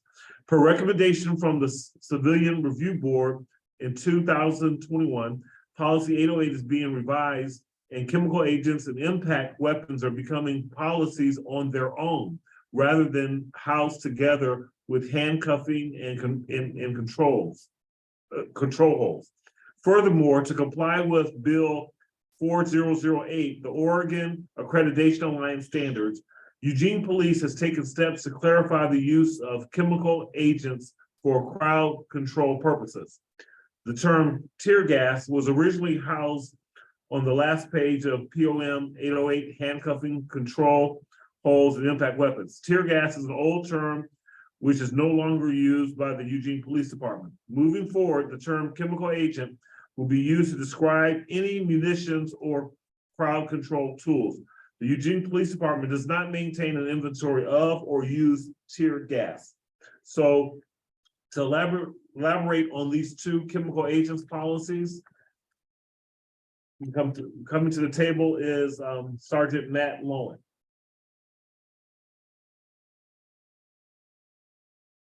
Yes, that's fine.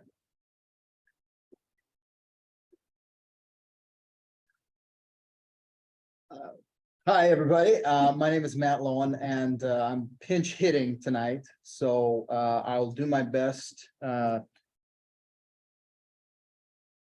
go over any questions you might have. I can tease out for you briefly if that would be helpful, or if you already have the policy in front of you.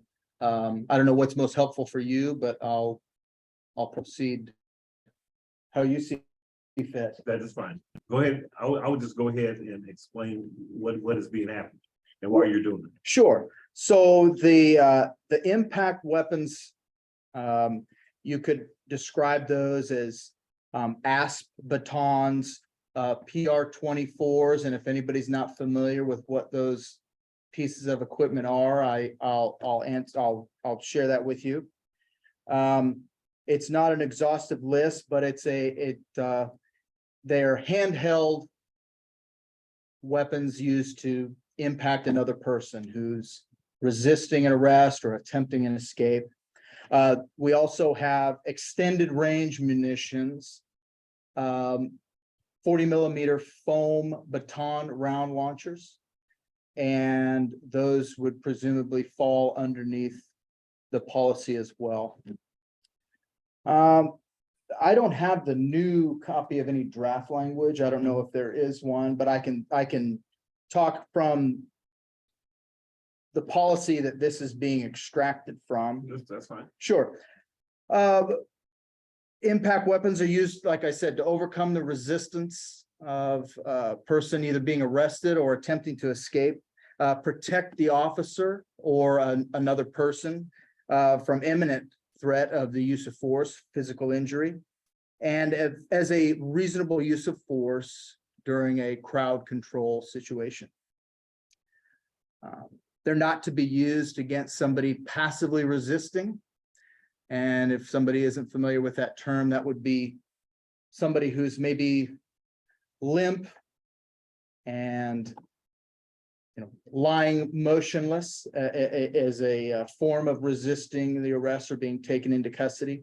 But it could also include somebody who's maybe locked into a protest device or locked to a fixed object or something like that. Chained that with the handcuffs that they put themselves into or something like that.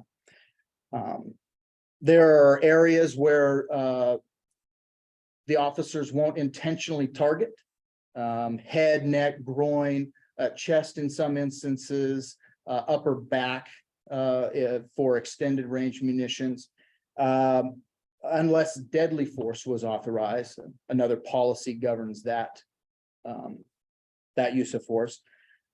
As it relates to extended range munitions, on SWAT, we certify annually in the use of force, or I'm sorry, in qualifying and familiarizing with that equipment.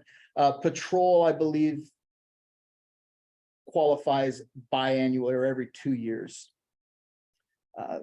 Those certification includes a class that deals with case law, target zones on an individual that you were targeting, some scenarios that will maybe also include don't shoot scenarios. So it's not just a scenarios where you can assume that you're going to fire the impact weapon every time. Refresh of the target zones that somebody would be targeting and or intentionally target, and then a opportunity to discharge the munition from a series of different ranges. They have a maximum range of about 30 meters and a minimum safe distance that they will review as part of the qualification of 5 feet, not to be used inside of 5 feet under normal circumstances. We don't load our own. I'm sorry. Yes, sir. Of course. And before you get, Mhm. before you, I'm gonna help you out a little bit. Yeah, please. Help us out a little bit. Who are you and what is your role here with Eugene? Oh, I'm a sergeant with the Eugene Police. I'm one of the 2 sergeants on the Eugene SWAT team. And I am also a patrol sergeant. When I'm currently injured, I've just torn my ACL, but when in my day job, I work in the patrol division as well.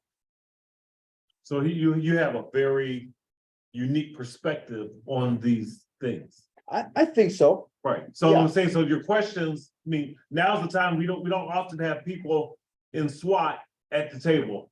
So unless you want to take on a few questions, you can Oh, jump back sure. in. Whatever's helpful. Because Yeah. where we're at, a lot of the stuff, the back and forth, I'm more in tune with what questions we might have of him.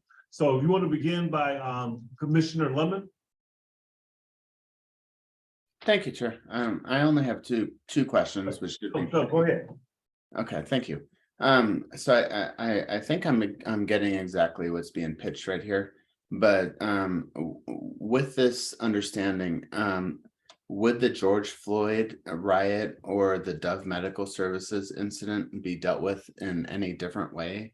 If so, how? And is there a change to how that would happen with this policy?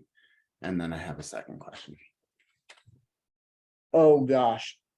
Let me jump. No, in. Sure. He's here. Commissioner Lemons, can you qualify a little bit the difference? I'm not tracking what you mean by what happened at the Dove Medical Center versus the changes here. Just that I understand that chemical devices were used at both places, and I was wondering if that would have changed under this new policy. There's a couple of things here.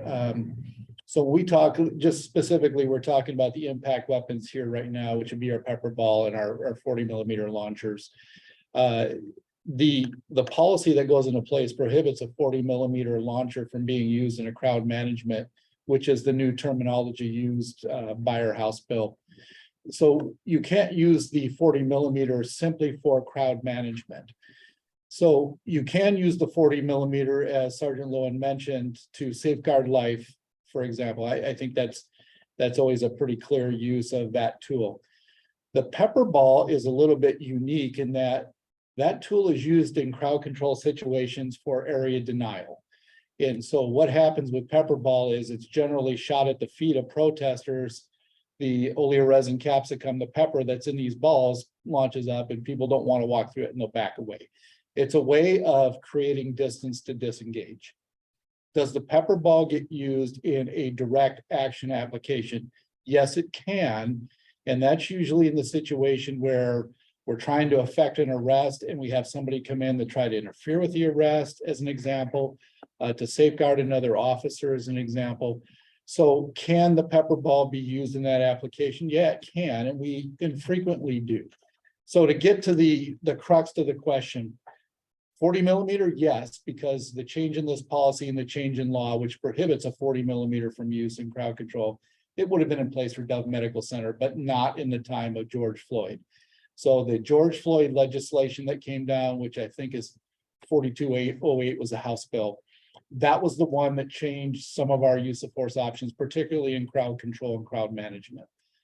So hopefully that answers the question for you as to, does it make a change? And yes, it does to some degree. No, You had a that- second question. thank You had a you. second question. Yeah, second question. How accurate are less than lethal targets or munitions? And do you consider that when using it? And I know that you mentioned that you are avoiding certain areas of the body when firing off these munitions.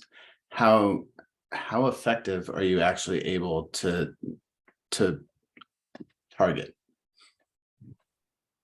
Well, I would say that we intentionally only use factory loaded ammunition from the company and the designer. That in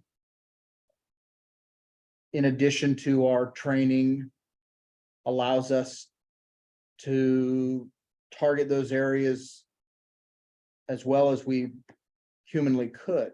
I don't have all the data sets in front of me and I didn't have a chance to review them, but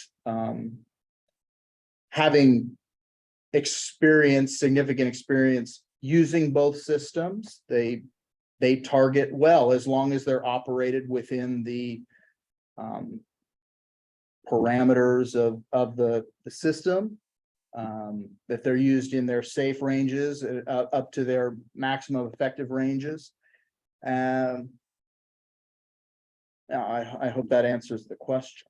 Yeah, I have a little bit Thank you, more. Sergeant. I think you explained that you all are trained pretty adequately on those. I was just wondering what the effective distances were and how effective that was. So you answered my question fully. Thank you. I'm sorry. Yeah, 30 is the extended range, 30 meters, and a minimum safe distance of 5 feet. And that's a big difference. That was one thing that threw me. 30 meters versus 5 feet. The maximum effective range to where the minimum safe distance is where we wouldn't use it inside of 5 feet. It's too close. We don't want to, I see. Okay. Awesome. that would cause undue injury inside of that distance. Okay, I totally get what you're saying now. Thank you so much. You're welcome. Thank you for your question. Commissioner Shivers? Yeah, I was going to add two things. One, that some of that like standards of accuracy is down to state regulation in the Department of Standards and Training, which we don't have jurisdiction over. But they have what you need to be allowed to use this equipment. You have to pass certain training standards. And then I do see in at least the agenda that I have, the two things that have been changed for the impact weapons is that it's no longer allowed in crowd control activities, and it does include the 40 millimeter impact rounds, pepper ball, and inert live pepper ball versions. So those are the only two changes I see on this one. I don't see any major changes on the chemical weapons one. Just for clarity, so we're all on the same page. Okay. Commissioner Lehman? Thank you, Chair. A couple of comments and then a question. The comments are that, well, first of all, before that, I know that probably no one will do this, but the CRB meeting from this week contains a really comprehensive presentation from Sergeant Ware of EPD specifically on the types of impact weapons that fire the projectile rounds, the pepper balls, and the 40 millimeter sponge. And, so it really was informative. And if we're going to vote on these policies next month, it would be a worthwhile watch. And the training happens at the beginning of those meetings, and it's online, and I would recommend that you do it. I think the public safety, whether this is the result of the legislature's directive or the EPD, whoever is responsible, the safety of the public's enhanced by the two changes to the impact weapons policy. The 40 millimeter sponge round is really, the pepper balls are non-lethal, and the 40 millimeter sponge gets into the less lethal or category. And so I think that's a huge change. My question is for the other policy, there is a prohibition on amplified, I'm looking for, and I'm sorry, I think it was in the first one that was shown to us. It is a prohibition on amplified use of electronically amplified noise producing equipment is not authorized for crowd control, 805.5.2. My question for the department is, do we use what is LRAD? Does this cover LRAD? Is LRAD part of our EPD arsenal? And that's my question. Thank you. Yeah, so LRAD, this what's in here and in the legislation is specifically written toward LRAD, which is a long-range acoustic device. It actually was designed for maritime applications to repel pirates. And so what we find is there's what's known as an acoustic mode in the LRAD. And what that means is it sends out a loud, annoying, I don't even know how to compare it, but it's annoying, and it's designed to drive people away from the source of the noise. We don't use that. And so that's what the legislative intent here was, having served on some committees doing this work. The legislative intent was to say, don't use that because it's not appropriate.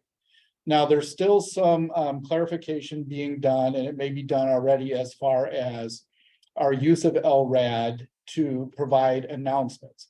Because one of the greatest strengths of LRAD is you can hear it. I mean, when we use a PA system on a car or any other device, there's a certain limit to it. It doesn't go far enough. And there's still some work that needs to be done on this. And I apologize to the commission for this, but there's a couple things I picked up here tonight that we're still going to have to work on. But one of them is, we talk about our requirements to be able to provide in a crowd management, crowd control environment. We are required to provide notification that it's, you need to leave. We'll just use that terminology. We need to provide an avenue, and we need to announce to individuals in a crowd management environment, whatever it would be, you are to move west on 6th away. So in a way to let individuals know that, we may be considering using chemical munitions or apologize, I forget what our latest terminology on that is.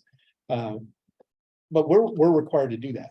And so the LRAD is pretty essential to doing that. So the differentiation there, use LRAD, yes, to make announcements because people can hear it. Don't use it in the annoying piercing noise that just makes people mad, and it's not effective. It really isn't. So that would include like the Panamanian embassy blaring of loud music or things of that nature. That's the intent. All right. Thank you. Thank you for the clarification. Commissioner Wynn? Thank you, Mr. Chairman. Matt, thank you for being here with us. I'm curious why the terminology from tear gas replaced by chemical agents. To me, it seems that tear gas is a clearer descriptive for what pepper ball projectiles and pepper sprays are, what they do and their effect. And chemical agent just brings to mind something, ominous like Agent Orange, so why the terminology change? And is there a reason maybe it encompasses, other chemical weapons? And if so, what are those weapons? So this, we actually went the other way on this one. Because Yeah. tear gas is a chemical irritant. It is not organic in any way, shape, or fashion. It's chemical. So CS gas, which we've formally used in law enforcement, that's a chemical device. Oleoresin capsicum is completely organic in nature. It's not chemically produced other than in the manufacturing process, but there's no chemical load in that irritant. So we now only use, we no longer use CS gas, which is your traditional tear gas, as you hear, CS gas. And we use nothing but oleoresin capsicum, OC, which is organic in nature. So the name change is that's standard. That was, I think, required on 4208 in the House bill. I think that's what they changed us to, or chemical munitions. But really, the name change doesn't do anything. It actually, in some degrees, is a little misleading as to what we're actually using. Yeah, thank you for that, Deputy Chief. I think chemical agent just is very different than chemical munition. You know, I would be more comfortable with chemical munition than chemical agent. It just sounds, you know, it brings a horrible, you know, thought to my mind. That's all it is. Thank you. Commissioner Mogart. Thank you, Chair. Deputy Chief, you said that the department no longer uses CS gas. How long has that policy been in place? That may actually have predated my arrival here. Sergeant Lowen, any idea when we did away with CS? I do not have the exact date in front of me. We'll have to do some work on that, Commissioner, and get back to you with that. So Okay. I don't know when that happened. It was my understanding that it was used during the Black Lives Matter protests, rallies, and probably one of the cases that the CRB was talking about, specifically with Henry Houston, the journalist. So. And yeah, actually, for sure, that was after I was here. Because we used expired canisters. Right. Everything we had, we had put into it because we had nothing left. So yeah, we can check on it. I'm sure there was a command directive on that. If there isn't, we can make a course correction. It's clear that all we're using is oleoresin capsicum now. Okay. Commissioner Lemon. Thank you, Chair. Very quickly. So I would definitely say that chemical agent, CS gas, whatever you want to call it, was used during the Black Lives Matter protest. I have a very beautiful picture after that riot on 8th Street. But more importantly, the comment that I have is, please remember that people live above where these crimes are committing or happening. So that first night of the riot, where you all gassed up the entire block, I woke up at 2 a.m. with tears down my eyes because I just happen to live in affordable housing in downtown. So please just consider who else might be affected by the gas and not who you're targeting. Thank you very much. I don't get not too many oftentimes do I get to talk to someone who works with the SWAT team. So thank you. Right. Yeah. No. And it is a consideration, always a consideration of the environmental effects, the geography of an area. Certainly, we will continue to take that into consideration before it's used. Commissioner Mogart. Leave your hands up. Yeah, I didn't lower it. Oh, no problem. No problem. Commissioner Shivers. Yeah, I was just wondering if I assume it is. I haven't had a chance to read the chemical agent policy, but the guidelines that stipulate a hesitance to use such things when there will be that spillover, is that incorporated into the policy, or is that like action, like in action training? Regarding just consideration of the environment and geography, is that what you're asking about? Yeah, given the collateral damage that Yeah. I mean, there's a reason they're banned by the Geneva Convention. Yeah, I don't know if that specific requirement is okay. Yeah, it's spelled out this way, Commissioner. It's 5.5 subsection C, and this is a this is a revision or an add or maybe not, but I believe it is because this is a new policy. But it talks about our sworn supervisors authorizing the use of, and it's chemical incapacitants is what is used for the House bill. That a sworn supervisor has to, and that includes taking into consideration all conditions noted at the time. So in training, that's where we come back, and that's a consideration, as Sergeant Lowen was mentioning, that you have to consider your environmental conditions, where you're at, what the nature of the crime is. All your Graham standard factors come into the deployment of your gas. So it is in there. It's not just spelled out as specifically as you mentioned. Thank you. Yeah, I would like to see a little bit more on that when Julie gets back here to do more revisions. But you know, she's familiar with downtown, and I often trust her judgment. So I'm excited to see what she comes up with. Do we have any more questions? Well, it looks like we have, and remember, we need everyone to read the information that you have on this, because we're going to be going right back over it with Sergeant Smith when she's back in December. So any changes you're thinking of, verbiage or anything, you have the stuff, but I want to give a nice little thank you, because we don't have too much opportunity. They're busy doing work. So to have him here, and this is not, I can tell right off the bat, this is kind of new to you. Yeah, Maybe being in front of all of us, but we appreciate your work. thank you. I appreciate you. And please tell any of your fellow officers that might be veterans that we all appreciate their service. And are you a veteran I yourself? am, yes, Thank sir. you. So we have a veteran right here. So I want to thank his service Thank you. very much. Thank you kindly. Very I good. want to start off. I'm going to start off with my closing comments. Unless Bonnie, do you have a question? Yes, I do have a question. Sorry. You're right back. So we have one more question. Bonnie's Thank you. question, then we'll get into closing comments. I was wondering what the fire prevention plan meant and what cleanup of debris entails, just 805.5.3 and 805.5.4. Do you know what I'm talking about? I can, Go ahead. yes, I do. I believe I do. Like I said, when I got here, I'm pinch hitting and I don't have the new language in front of me. But in my experience, that would be when some of the canisters would come apart or deploy their agent. We don't want to leave those lying in the street after the fact. They're hot for a long period of time. They could injure somebody who doesn't know any better. So at the soonest convenience, we would want to recover the body of that canister.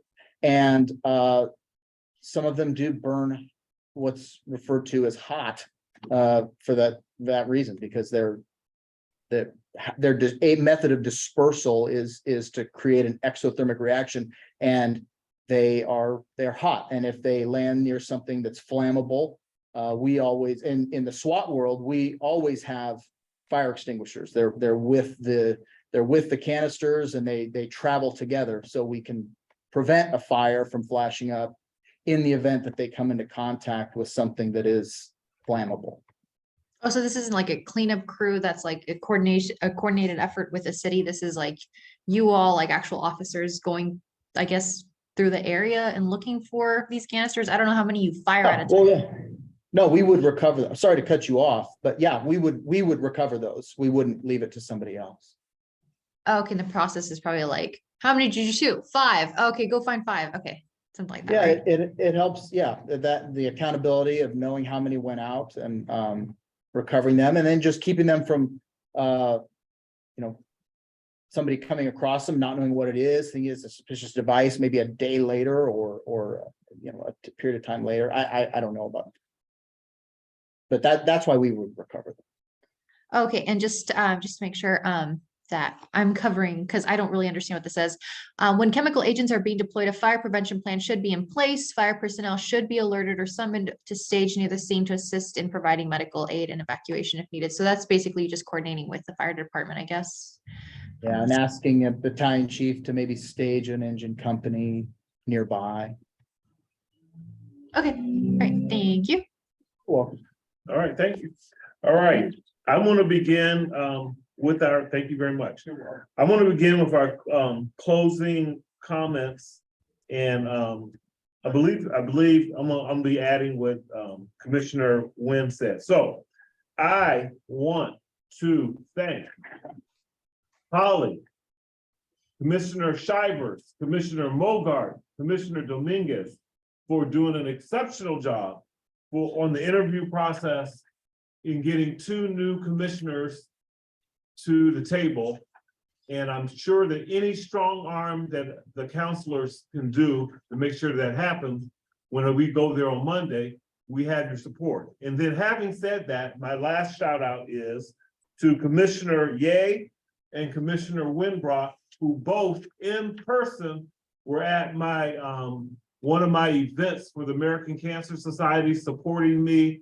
We came 16th in the nation.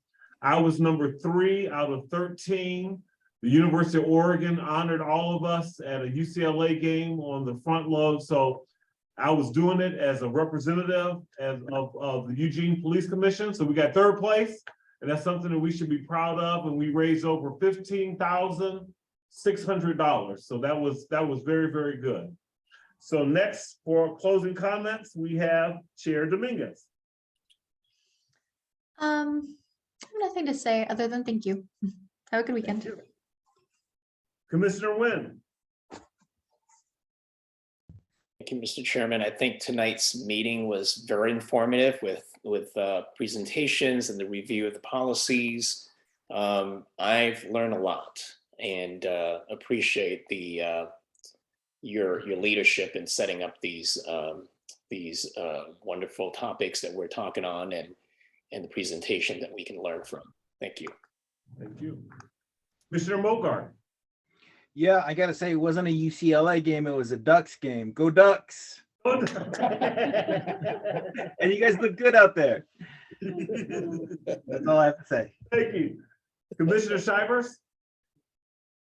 Yeah, always lovely to do this work with all of you.